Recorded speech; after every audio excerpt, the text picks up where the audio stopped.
Assalamualaikum warahmatullahi wabarakatuh. Waalaikumsalam warahmatullahi wabarakatuh. Ya, alhamdulillahirabbil wassalatu wassalamu ala asrofil anbiya'i wal mursalin sayyidina Muhammad wa alihi washabbihi ajmain. Pertama-tama mari kita panjatkan puja dan puji syukur kita kehadirat Allah Subhanahu wa taala yang sudah memberikan kita kesempatan pada jam 11 siang ya. Ya kan nanti kalau nonton mah Ya, nggak tahu juga. bebas betul. Memberikan kesempatan kepada kami di sini bisa membuat apa sebutannya ayah? Konten kali ya. Konten dan memberikan kuota ke teman-teman untuk yang nantinya menonton konten Sobat Ngaji official pada waktu teman-teman nonton nanti ya. Salam serta salam kita panjatkan kepada Nabi besar kita Nabi Muhammad Sallallahu alaihi wasallam beserta keluarganya, sahabatnya, dan pengikutnya, dan sampai kepada kita yang insya Allah kita akan diberikan syafaat oleh Rasulullah di akhirat kelak. Amin. Tadi apa namanya kita mau ngebahas ini ayah, identifikasi diri Iya. Nah ini konten sebenarnya ini konten yang kedua berarti ayah. Enggak, buat pengembangan diri ini yang Yang pertama kan ini episode 1 ya. Episode Jadi nanti 1. kita kasih tahu ya, materi kalau pengembangan yang kemarin diri episode 1. parenting ya. Kemarin parenting, Oke. kajian pasutri dan parenting. Betul, kemarin kan yang parenting itu kita live, sedangkan apa namanya untuk yang saat ini satu dan lain hal kita nanti minggu ini nggak ada live ya ayah. Ada. Jadi Mungkin dalam kayaknya minggu depan juga. iya sekitar 2 mingguan ini live-nya kita tunda dulu gitu karena ada satu dan lain hal, jadi kita ubah ke konten yang kita upload di setiap hari Kamis untuk 2 minggu ini gitu ayah. Ya, salah. Jadwalnya tetap sama. Jadwal itu sama tiap hari Kamis gitu ya, cuman apa namanya bentuknya nggak live aja gitu teman-teman. Dan untuk yang kali ini kan kalau yang kemarin kan kita parenting episode 1 tuh saya lihat judulnya itu parenting #1. Nah, kita yang untuk yang kali ini kita mau membahas soal pengembangan diri episode 1. Episode 1 gitu, ya. Pengembangan diri episode 1. Nah, ini tadi apa namanya kita akan membahas soal identifikasi diri berarti ya. Betul. Nah, untuk apa namanya lebih lengkapnya langsung aja nih kita dengar dari Adidi. Kepada Adidi dipersilahkan. Bismillahirrahmanirrahim. Ya, alhamdulillah ya No ya. Iya. Dengan sarana yang sangat luar biasa Allah hadirkan buat kita.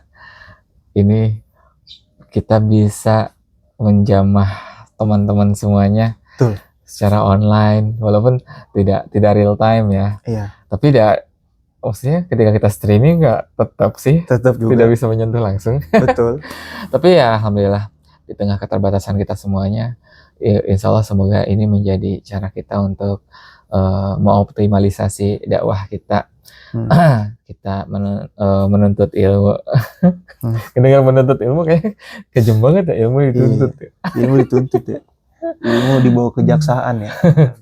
Gimana ya? Ya poinnya mah insya Allah lah ya. Betul. Kita tetap bersyukur. Dan salat serta salam semoga senantiasa terlimpah curah pada junjungan kita baginda Rasulullah Muhammad SAW, pada keluarga sahabat dan umatnya hingga akhir zaman. Insyaallah semoga Allah memberikan kita kesanggupan untuk mengamalkan sunnah-sunnah beliau dengan penuh keikhlasan dan penuh cinta, sehingga kita pantas untuk mendapatkan syafaat dari beliau kelak. Amin. Jadi gini No, dewasa ini, ngerti nggak dewasa ini? Dewasa ini. Apa yang harus saya artikan dari kalimat dewasa ini tuh? Sebenarnya itu idiom yang terjadi ya, cuma anak zaman sekarang kan beda bahasa ya. Betul. Jadi kurang lebih artinya ya sekarang gitu, saat ini gitu kan ya. Kita tuh dihadapkan pada sesuatu No.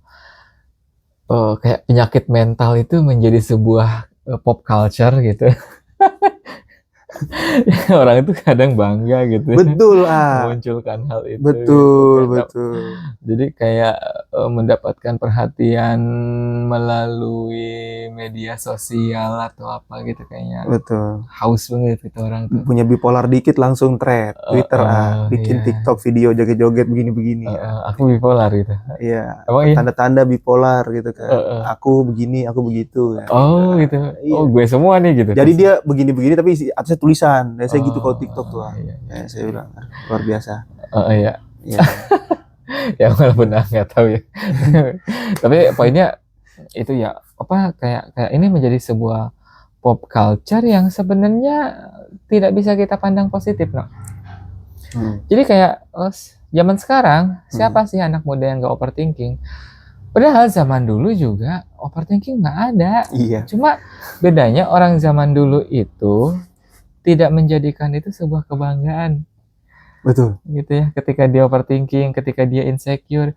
Malah zaman sekarang itu, no, dia nggak overthinking, dia nggak insecure, tapi dia ingin terlihat seperti itu.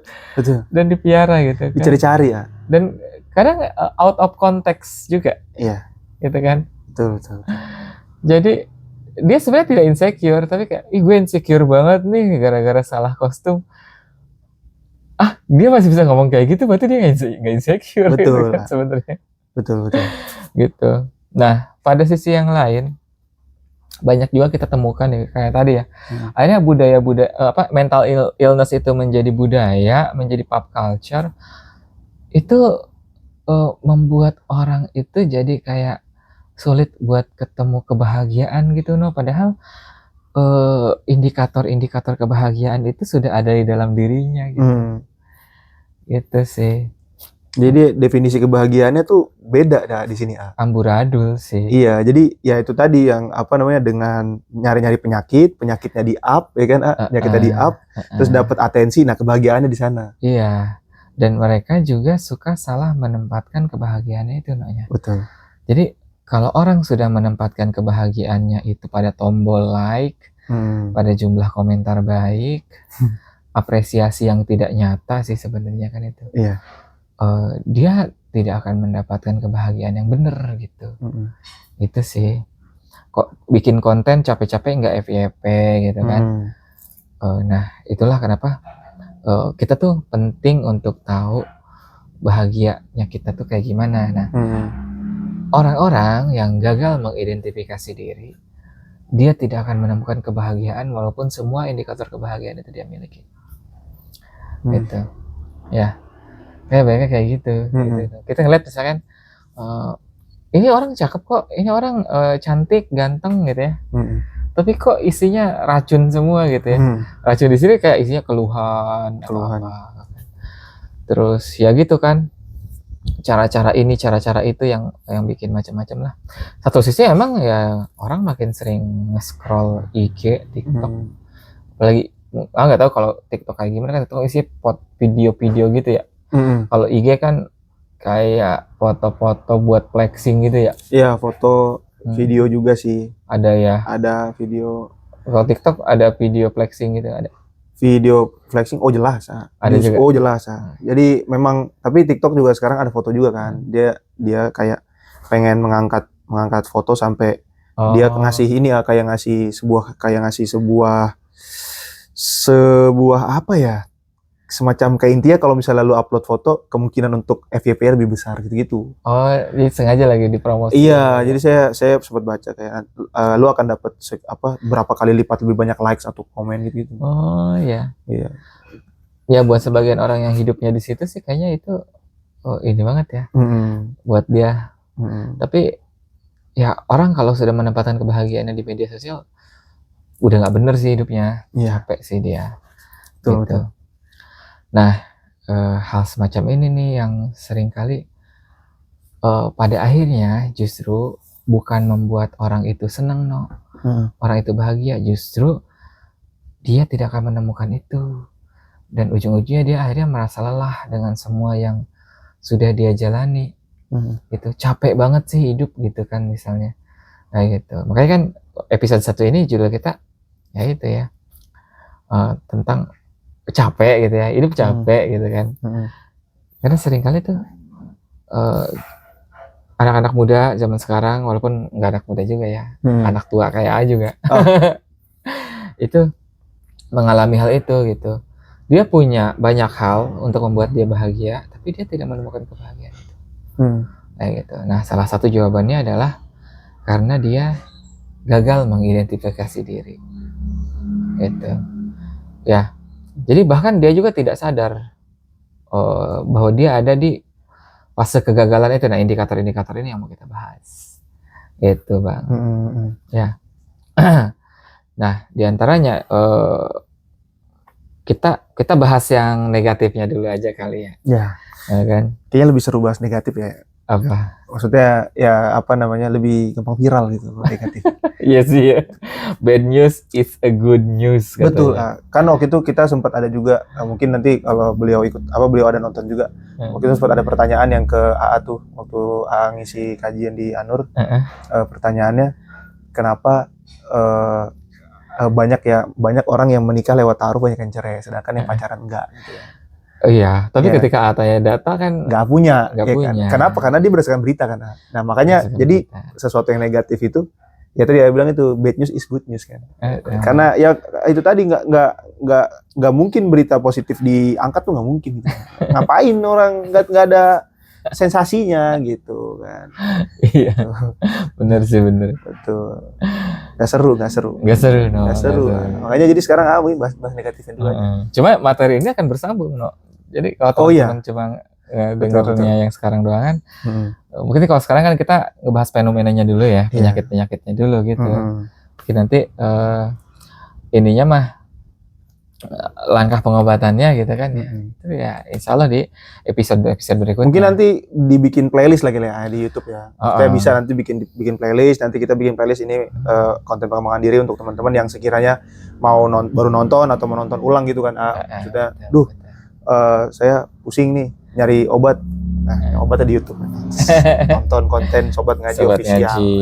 Iya. Gitu. Alhamdulillah. Nah, jadi kita kan sering juga ngedenger, atau mungkin buat yang baru dengar berarti ini hal yang baru ya. Bahasanya tuh kayak gini, ciri bahwa kamu sudah tuntas atau sudah selesai dengan diri kamu sendiri, kayak gitu kan ya, atau sebaliknya gitu ya. Ciri bahwa kamu tuh belum tuntas dengan dirimu sendiri. Itu adalah sebuah istilah secara gampangnya gitu buat ngasih tahu kita bahwa lu tuh belum dewasa gitu ya. Gitu ya. Jadi ada aspek-aspek tertentu dalam diri kita yang belum bisa mengantarkan kita menuju kedewasaan. Itu sehingga itu tadi mungkin seolah-olah kita tuh kayak enggak, gue tuh udah tua gitu ya. Padahal kan kita juga sering bahas tua mah pasti dewasa belum ya. Tua pasti dewasa belum. Ada yang sampai mati nggak dewasa, ada Bang gitu kan, yang dia tidak juga ya itu pada akhirnya sampai dia mati pun dia tidak tuntas terhadap dirinya Bang. Betul. Gitu kan. Kita juga banyak melihat udah tua tapi kok masih belum menemukan indikator kebahagiaannya ya. Nanti ujung-ujungnya kan berantakannya bisa ke macam-macam Bang. Pernikahannya, bahkan mungkin bisa sampai perceraian juga, terus karir dan lain sebagainya. Kayak gitu. Karena poin dari kita menemukan diri kita sendiri itu bukan tentang mendapatkan kebahagiaan secara eksternal dari luar, tetapi kita yang membangun kebahagiaan itu di dalam sini. Sehingga apapun yang kita dapatkan, kita happy dengan itu semua. Gitu. Itu ya. Karena kan nanti orang tuh sama antum gitu ya. Kita bisa membeli baju yang sama dengan harga yang sama di toko yang sama. Tetapi nilai kebahagiaannya akan berbeda berdasarkan dari penerimaan hati kita. Berdasarkan dari kedewasaan diri kita gitu ya. Itu yang membedakan. Nah, makanya nanti itu tadi ya. Ada orang yang udah punya rumah bagus, itu kan mobil bagus, baju bagus, anak istri luar biasa. Tapi kok kayak tetap tidak puas dengan dirinya, akhirnya bunuh diri dan nauzubillah min dzalik ya, dan yang lain-lainnya gitu kan. Itu sih. Ada yang sudah punya istri cantik tapi masih selingkuh. Banyak sekali beberapa waktu ini. Itu kan sebenarnya salah satu ciri bahwa dia tuh tidak berhasil menemukan dan mengidentifikasi makna bahagia buat dirinya kan, no? Sehingga dia melakukan pencarian itu. Tapi kan tadi ya, kalau kita tidak punya kedewasaan dalam pencarian, kita tidak akan pernah menemukan kepuasan. Kita tidak akan menemukan batas dari kebahagiaan tersebut. Jadi kita buat liar aja. Nah gitu. Nah ini pentingnya materi kita di kesempatan ini. Jadi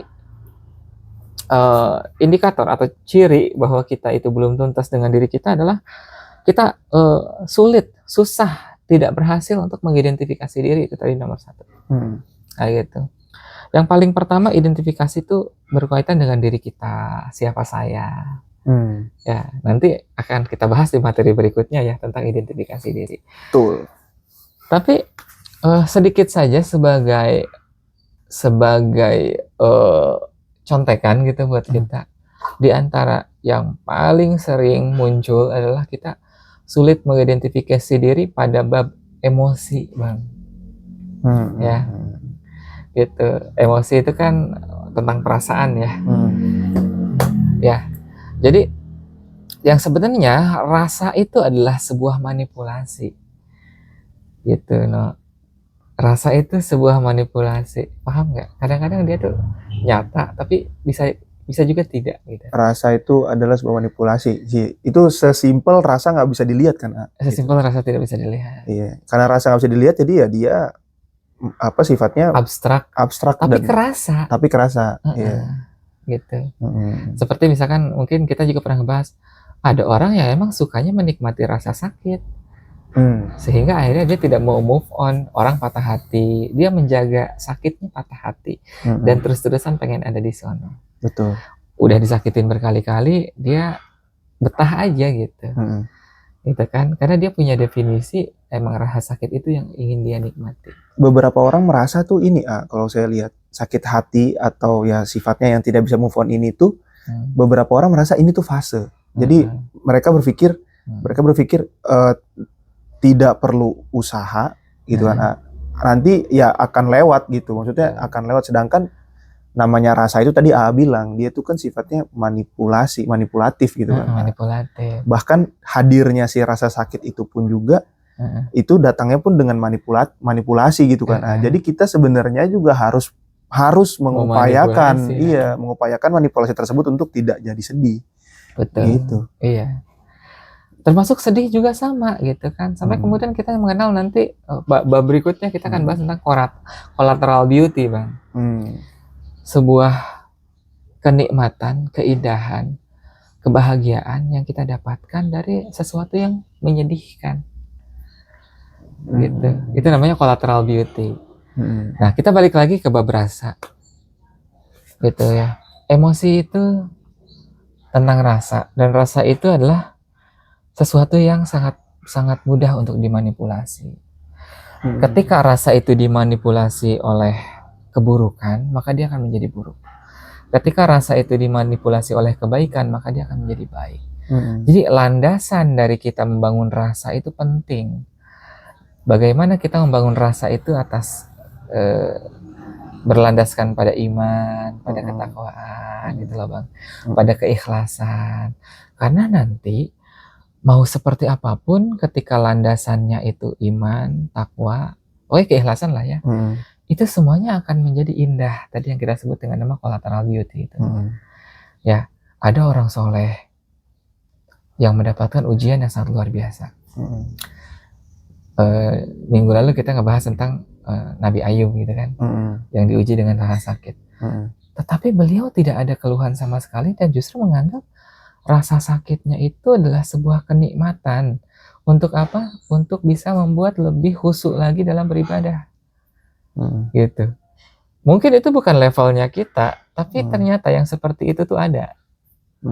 Jadi dia memanipulasi rasa sakitnya itu menjadi sebuah kenikmatan. Gitu. Yang paling gampang buat kita apa sih? Yang paling gampang buat kita, misalkan rasa yang paling gampang itu kan melalui lidah ya. Aku sering ngasih tahu berkali-kali, penggemar kopi lah ya. Penggemar kopi, betul. Orang penggemar kopi pasti nyarinya justru kopi yang pure yang alami, yang murni. Alami. Ya, tanpa campuran apapun. Betul. Tanpa campuran apapun. Sekarang pertanyaannya adalah, kopi tanpa campuran itu manis atau pahit? Pahit Ya jelas, pahit banget itu. Pahit banget ya. Pahit banget. Dikasih ke bocah bisa langsung disemprotin ke muka kita. Betul. Disemprotin sama gelas-gelas ya. Kita. Saya banyak. Tapi kan buat penggemar kopi justru disitulah letak nikmatnya kan. Betul. Entah nanti dia merasakan, dia minumnya juga kayak nggak mau buru-buru ya, Iya. seteguk gitu kan. Dan mereka bisa menemukan tuh ada kopi yang saya, oh ini asem.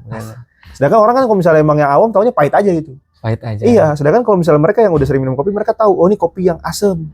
Dan asamnya tuh bisa dinikmati. Bahkan mereka udah tidak menyebutkan pahitnya.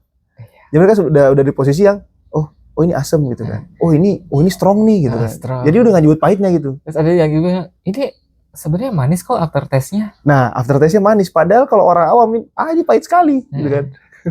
Jadi mau segimanapun nikmatnya itu kopi, di lidah orang yang tidak bisa menikmatinya, dia akan tetap terasa tidak enak, gitu kan. Tapi mau sepahit apapun itu kopi, buat orang-orang yang penyuka kopi, dia akan bisa menikmati itu sesesap demi sesesap gitu kan.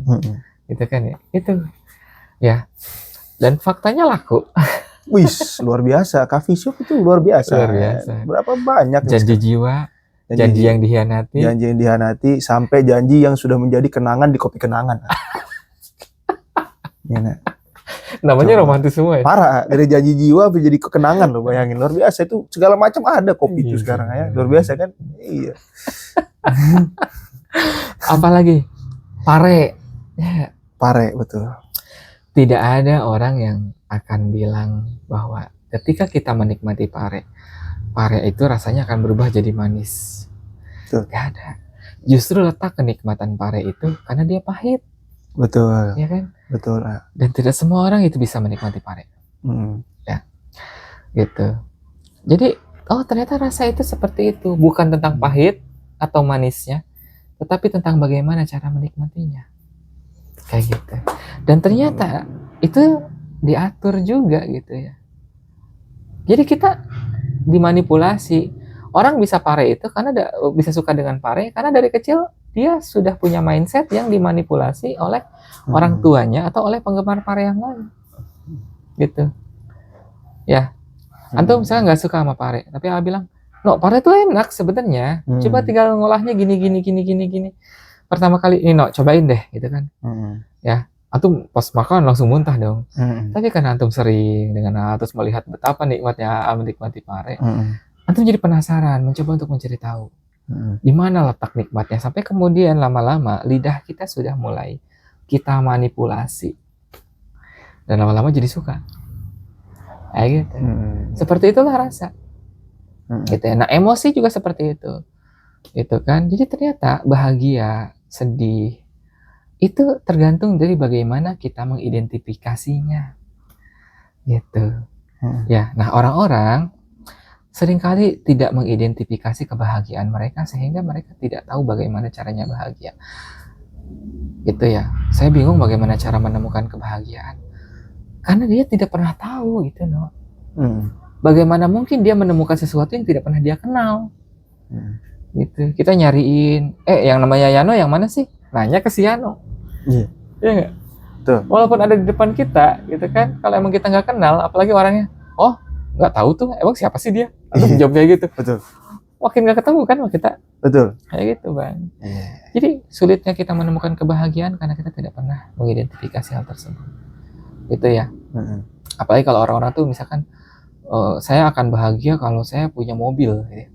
Itulah kenapa orang yang selalu menautkan kebahagiaannya pada benda, dia akan selalu gagal. Karena yang namanya materi itu tidak akan pernah menemukan puncak kepuasan. Betul. Gitu ya. Kita menautkan kebahagiaan pada mobil Lamborghini gitu kan.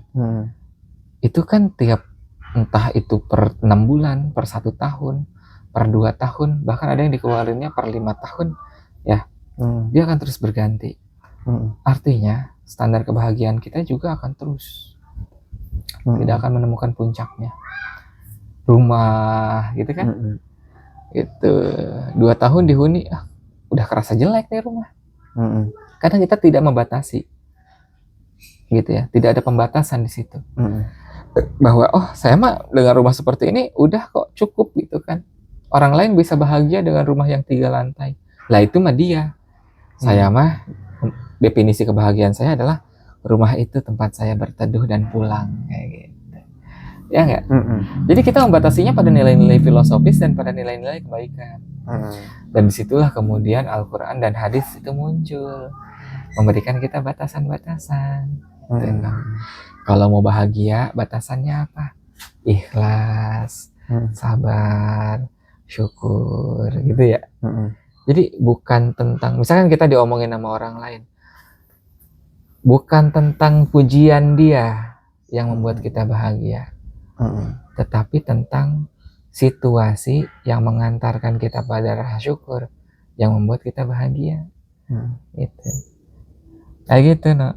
Ya, nah itu tadi, selama kita tidak memiliki batasan terhadap rasa bahagia kita, maka di situ kebahagiaan itu tidak akan bisa kita identifikasi dan kita tidak akan tahu berapa harganya. Gitu. Bahkan nanti ketika pun kita kehilangannya, kita tidak tahu kenapa kehilangannya terasa begitu menyakitkan, karena kita tidak pernah tahu rasa sakitnya itu seberapa banyak. Ya. Makanya orang-orang yang putus cinta atau kehilangan orang-orang yang berharga buat dia cenderung jauh lebih depresif dibandingkan dengan orang yang bisa memahami dirinya.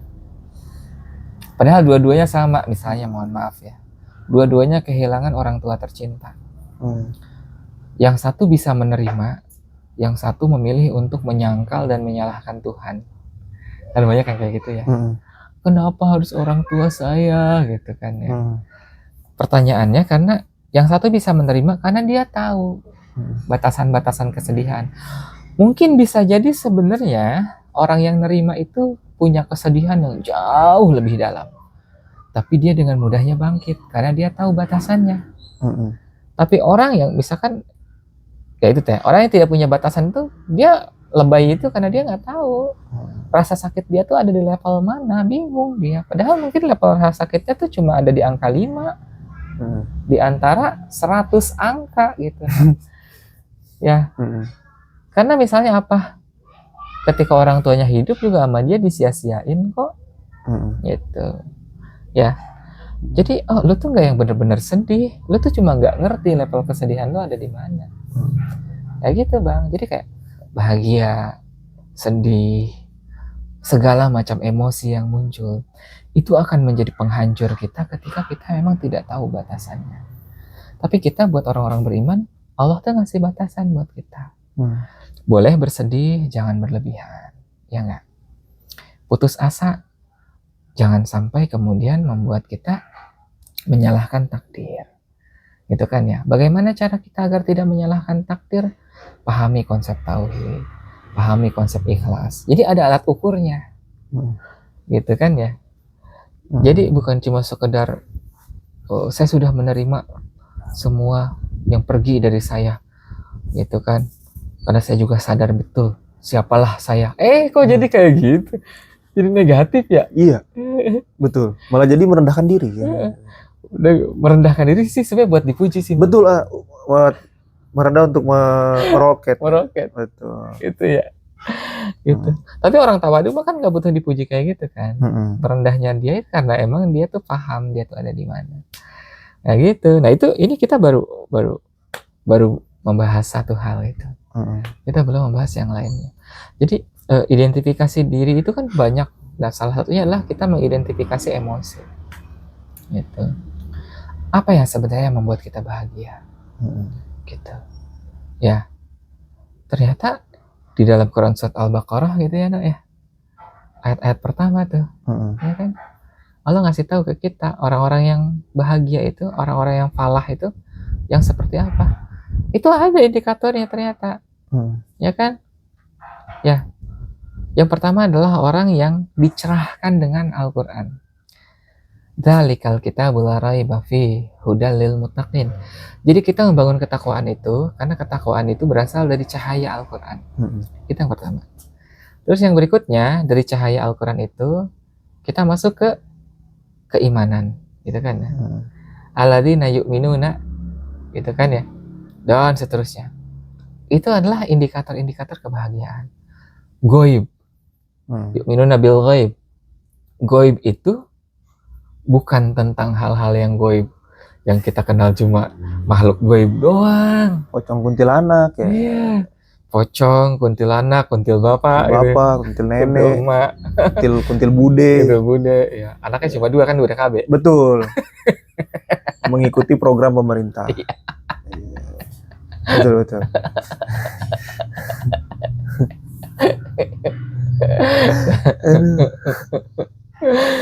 Jadi astagfirullahaladzim.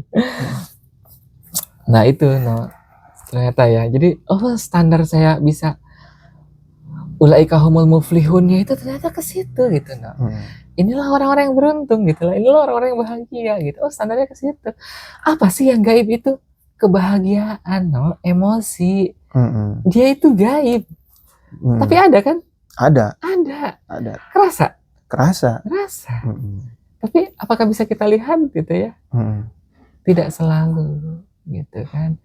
Nah, pada bab mengimani yang gaib juga pada bab itu bagaimana kita mengatur hati dan jiwa kita gitu kan.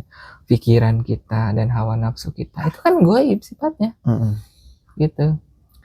Nah, itu tuh kemudian harus kita ukur berdasarkan apa? Berdasarkan nilai-nilai Islam. Berdasarkan nilai-nilai yang ada di dalam Al-Qur'an. Gitu, kebahagiaannya. Itu. Ya, nah makanya di sini para nabi menjadi agent ya dari cahaya Islam. Oh, jadi nabi ini dapat ujiannya begini. Cara mereka bahagia, tauhid gitu no. Nabi yang ini dikhianati anak dan istrinya. Itu kan pedih itu no. Iya kan? Betul. Pedih itu.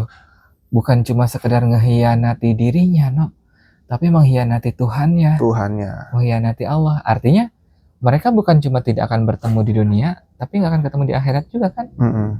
Sedih nggak? Sedih banget itu. Dalam sih. Iya. Sedangkan kan kalau misalnya, ya mohon maaf gitu, misalnya kayak kehilangan orang tua, insya Allah mah di akhirat ketemu lagi. Insya Allah. Kan maksudnya masih ada kalimat insya Allah ntar ketemu lagi. Betul. Sedangkan kalau misalnya sudah beda server nih, kan, tidak login ya nih. Nggak bisa. Iya, yang satu server kanan, satu server kiri, ya kan. Nggak bakal ketemu di akhirat tuh. Betul, gitu. Betul banget. Jadi ingat teman A, dia tuh pernah sangat sedih ya, tapi karena cowok ya, sedih itu nggak bikin dia nangis. Tapi kita bisa melihat kesedihannya itu luar biasa ketika dia bilang, lu mah enak, lu mah Islam dari awal, bapak lu, emak lu, anak istri, Islam semua. Lu berpisah juga insya Allah bakal ketemu lagi dan ngumpul lagi katanya gitu kan.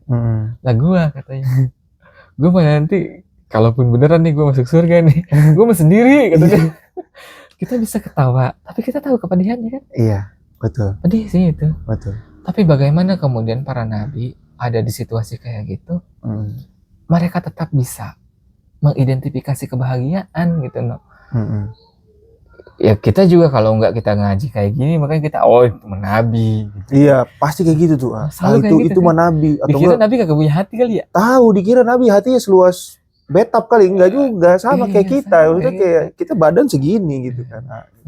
Ya bedanya mungkin dulu Nabi Nuh umurnya panjang aja gitu kan. Ya maksudnya justru makin panjang usia makin banyak penderitaan kan sih? Makin banyak, betul makin kan. Banyak kehilangan orang. Betul. Gitu. Kita aja yang baru ya maksudnya baru 25 tahun mungkin atau yang nonton baru 17 tahun kan. 17 tahun semana sih maksudnya.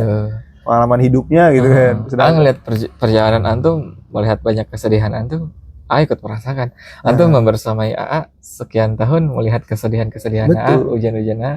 Kerasa gitu ya. Betul, coba bersamai Nabi Nuh coba. Ya. Kalau kita bersamai Nabi Nuh, kepala saya pecah. Itu kayaknya insecure sepanjang tahun. Buset, saya bilang. Insecure 950 tahun. Luar biasa, saya bilang. Makanya coba kan kita yang baru 17 tahun usianya sekarang masih pada kelas 2 SMA, kelas 3 SMA kan. Masih pada jajan di kantin ya kan. Ya, nah. Coba kan luar biasa. Berat sih itu. Iya. Itu jadi maksud saya itu tadi ya. Jadi mereka seringkali seperti itu saya ini bukan teman-teman ya. Saya misalnya gitu kan. Kita mengevaluasi diri gitu. Iya, karena saya nih misalnya gitu, melihat contoh yang sering kita lihat lah misalnya apa sih ini ya kan sosial media kita lihat artis-artis kan segala macam. Wah, dia mah jelas bahagia lah, orang udah punya ini, udah punya itu segala macam, sedangkan gue nggak punya, ya gitu, misalnya gitu kan. Iya. Jadi memang itu bagian dari itu tadi, gagal mengidentifikasi diri, gagal mengidentifikasi kebahagiaan. Ukur gitu. kebahagiaan orang pakai alat ukur kita. Alat ukur kita, sedangkan kita pun nggak pernah tahu dia yang kita lihat itu bahagia nggak gitu. Realitanya kayak gimana? Coba ngobrol aja dulu sama Nagita Slavina, bisa nggak teman-teman? Ngobrol sama Nagita Slavina, tanya gitu kan, Mbak bahagia nggak? Bener. Gitu. Belum tentu gitu kan sebenarnya. Iya. Oke, para nabi itu kan diutus itu supaya apa? Supaya kita tuh kan bahagia dunia akhirat ya. Kita ketemu gitu, no. Oh, di dunia tuh cara ngadepinnya tuh kayak gini gitu kan ya. Tidak sampai kan kemudian kita paham bahwa tidak ada satupun manusia yang level ujiannya melebihi para nabi itu nggak ada. Tidak ada. Oh, luar biasa, no. Semua rasa sakit yang dihadapi oleh manusia itu hanya sepersekian dari level rasa sakitnya para nabi. Itu kan ya, semua. Dan di situ kemudian kita belajar. Itulah kenapa dengan kita belajar tentang Islam, ya punya suri tauladan yang luar biasa, kita jadi bisa bangkit gitu. Karena para nabi aja kayak gini hidupnya, gitu kan, luar biasa gitu. Itu sih, ya. Jadi ya kan Al-Quran itu 60%-nya itu kan kisah ya, gitu, cerita, gitu kan, cerita para nabi. Karena apa? Karena banyak banget hikmah di dalamnya itu, gitu. Orang-orang tuh kadang kayak nganggap tauhid itu terlalu gimana-gimana, tapi sebenarnya orang tuh lupa. Tauhid itu ilmu mengesahkan Allah supaya membuat kita menemukan kebahagiaan diri. Karena ketika kita benar-benar hanya mentauhidkan Allah aja gitu loh Bang, kita tidak akan terikat dengan hal-hal lain yang membuat kita tuh gagal untuk bahagia gitu. Mohon maaf gitu ya, mohon maaf ini mah. Ketika akhirnya Tuhan kita menjadi terlalu banyak, itu kebahagiaan kita bahkan dirusak oleh konsep ketuhanan itu sendiri, no. Gitu ya. Tapi akan segera berhenti di sini ya, karena khawatir ini ada orang lain yang mungkin punya pandangan yang berbeda. Cuma secara konsep filsafat aja, bukan konsep agama ya, kita tidak sedang berbicara konsep agama. Ya kayak gitu, kebayang gak sih ketika antum punya atasan terlalu banyak, ekspektasi mana yang harus kita penuhi kan rempongnya luar biasa. Betul. Gitu. Ya nggak? Betul. A pengen A pengen B. Tiga-tiganya baik-baik. Tapi kan mereka punya standarnya sendiri gitu. Nah, justru dengan bertauhid itu kita kayak meluruskan kembali itu semua. Nah, makanya ini kita balik lagi ke situ gitu, no. Ini memang bab tentang pengembangan diri gitu ya, supaya kita bisa bahagia, supaya kita bisa juhud, akan panjang banget gitu, no. Betul. Ini sekarang kita baru ngebahas satu indikator gagal. Betul. Ya. Ini kayaknya udah cukup satu video sih. Dan kalau misalnya ini dibiarin juga pas kalau misalnya ini kita online, itu belum sama pertanyaan-pertanyaannya, Iya sih. Ya kan, jawab pertanyaannya aja bisa sejam kan, 2 jam nih video kan. Gitu. Nanti kalau ya teman-teman yang mau nanya, tinggal hubungi admin aja ya. Iya. Di Sobat Ngaji. Betul. Udah ada nomor admin situ. Ya nggak? Nanti bisa dibahas ketika mungkin kajian Ahad atau mungkin pas live di Kamis malam atau jadi konten seperti ini gitu ya. Ya, insya Allah. Gitu. Jadi ya maksudnya tadi kita udah ngebahas baru satu tuh luar biasa ya, mengidentifikasi emosi teman-teman. Ternyata identifikasi dirinya baru emosi gitu. Jadi identifikasi diri ini masih ada beberapa lagi, dan emang yang paling pertama adalah kita identifikasi emosi kita. Dengan kita mengidentifikasi emosi kita bisa menemukan kebahagiaan, karena kebahagiaan itu sebenarnya bukan kita cari tapi kita bentuk ya. Kita bentuk. Ada di dalam diri kita gitu. Karena kalau kita cari, manusia itu tidak akan bisa menemukan kebahagiaan, karena namanya kita nyari itu ya rakus gitu, manusia kan nyari. Rakus, apalagi kalau landasannya hawa nafsu, nggak ada ujungnya. Betul. Gitu. Ya maksudnya ketika kita mencari, udah pasti kita menggunakan hawa nafsu menurut saya. Karena sedangkan kalau misalnya kita dengan kebijaksanaan dan kedewasaan diri kan kita ngebentuk, itu kan nggak pakai nafsu. Kalau kita nyari pakai nafsu tuh. Pinter amat sih, no. Udah tutup aja. Enggak ya teman-teman. Oke. Sementara itu saja ya berarti ya. Kita soal pengembangan diri ini nanti kita ada lanjut lagi ya di video selanjutnya untuk materi pengembangan diri ini. Oke, dari kami cukup sekian teman-teman. Kurang lebihnya mohon maaf. Assalamualaikum warahmatullahi wabarakatuh. Waalaikumsalam warahmatullahi wabarakatuh.